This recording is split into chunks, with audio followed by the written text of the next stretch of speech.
Negotiation. It's a word we all know, and yet we don't think it has much relevance to our lives. Negotiation, you might believe, is something other people do in a boardroom or at a peace table.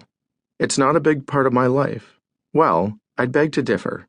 Everyone's a negotiator. We engage in negotiations every day, all day, whether it's with our spouse, parents, kids, mortgage lenders, coworkers, or clients. You get the idea. Since negotiation is ubiquitous, you need to understand the negotiator in you. And that's the title of this series, The Negotiator in You. This series is going to help you open your eyes to all the negotiations around you. And it's going to help you realize the negotiation skills you already possess, how you can improve in places you struggle or are fearful of, and how to approach negotiation in a strategic manner and not from the seat of your pants as many do. In order to rouse the negotiator in you, we need some clarity on a few important concepts as it relates to negotiation. For example, while most of us know the word negotiation, we can't really define it. So let's do that now so we have a common jumping off point.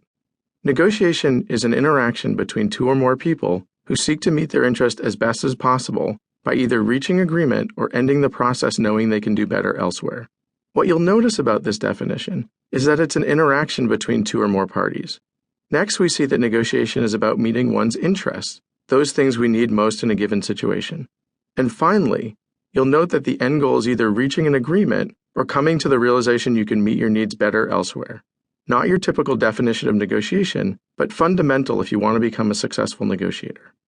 Next, I think it's important to talk about some commonly held myths related to negotiation that we should debunk from the start so we can have a clean slate from which to work.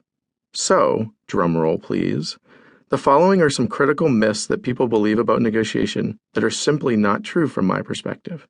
After I talk about each myth, I'll talk about the reality as I see it. Myth 1 is that negotiation is synonymous with compromise.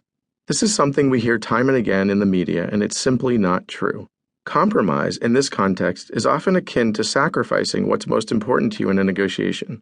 The real problem with compromise is that it often prematurely leaves a lot of value on the table and pushes the parties to a quick decision, but not often the best decision. The reality is that successful negotiation, in many ways, is about creativity and coming up with unique solutions to complex challenges. Perhaps an example will help.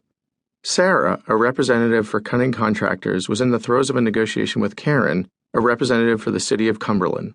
The negotiations were about the contracting services that Cunning was going to provide Cumberland as it revamped its reservoir. The two negotiators had made good progress on many issues, but were stuck on a gap in the amount that Cunning was charging and what Cumberland was willing to pay.